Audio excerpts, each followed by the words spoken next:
क्या नाम है आपका?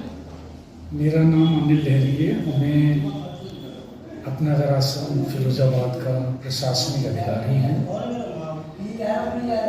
अच्छा, किस तरीके की यहाँ सुविधा रखी जाती है? जी, किस तरीके की यहाँ आप सुविधा रखते हैं?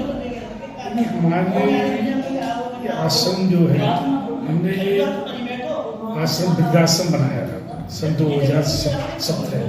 2000 में बनाया था। और उन लोगों के लिए बनाया था जो आउट ऑफ कंट्री चले जाते हैं बच्चे, और उनके माता पिता या उनके दादा दादी अकेलापन महसूस ना करें, उन लोगों को रहने के लिए वृद्धाश्रम में बनाया था। अच्छा, क्या क्या फैसिलिटीज रखी गई है इन लोगों के लिए? जी, इन लोगों के लिए क्या क्या सुविधा रखी गई है? मैं आपको पूरी डिटेल कर रहा हूँ। जहाँ से शुरुआत हुई हमारी, तो उन लोगों के लिए हमने आश्रम बनाया था, लेकिन हमको सब 15 वर्ष तक हम इसकी मेंटेनेंस ही करते रहे, और वो कोई भी हमको बुजुर्ग ऐसा नहीं मिला जिसको हम आश्रम में ला सकें। सोच ये आई थी कि छोटा शहर था फिरोजाबाद, और बगल वाला हम आश्रम में लेके आते हैं किसी के बुजुर्ग को, तो वो बगल वाला जो होगा, आप विदेश रह रहे हो और अपने माता पिता को या दादा दादी को अपने आश्रम में डाल रहा है। इस सोच की डर से उन कुछ बुजुर्ग हमारे पास नहीं आ सके। फिर हमने देखा भरतपुर में एक ऐसा आश्रम था जिसमें लावारिस, मंदबुद्धि, बेसहारा, असहाय, जो मानसिक रूप से अस्वस्थ रहते हैं, जो अपना सब कुछ खोए हुए होते हैं, दिमाग से पैदल होते हैं, रेलवे स्टेशनों पर, फुटपाथों पर, बस स्टैंडों पर, जिनको पानी के लिए, खाने के लिए तो खाना क्या, पानी पीने तक के लिए नसीब नहीं होता है। ऐसे मानवों को हमने यहाँ पर रखना प्रारंभ किया। सन 17 में 8 नवंबर को हमने 16 ऐसे लोगों को अपने फिरोजाबाद से उठाकर फुटपाथ से, स्टेशनों से, बस स्टैंड से, कॉलोनियों से, गलियों से ऐसे लोगों को ढूंढा और यहाँ पर लाकर अपने आश्रम में उनको शरण दी।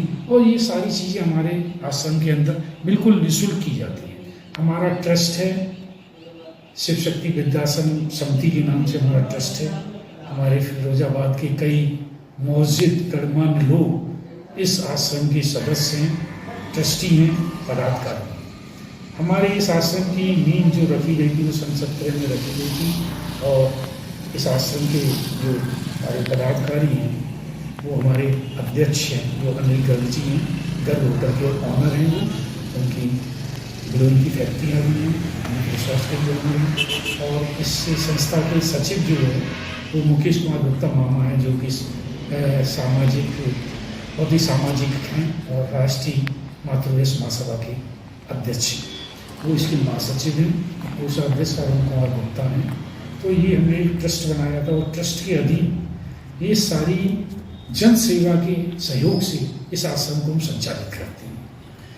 इसमें मैं सभी महानुभावों से अपील करूँगा, अनुरोध करता हूँ कि अगर हमारे जनपद फिरोजाबाद में आस पास हुकाबाद कहीं पर भी, कोई भी सड़क पर, अपनी कॉलोनी में या कहीं पर भी आपको कोई मानसिक रूप से अस्वस्थ, बेसहारा, मंदबुद्धि, लावारिस लोग अगर मिलते हैं, तो आप उनको हमें फ़ोन करें, हमारे आश्रम को।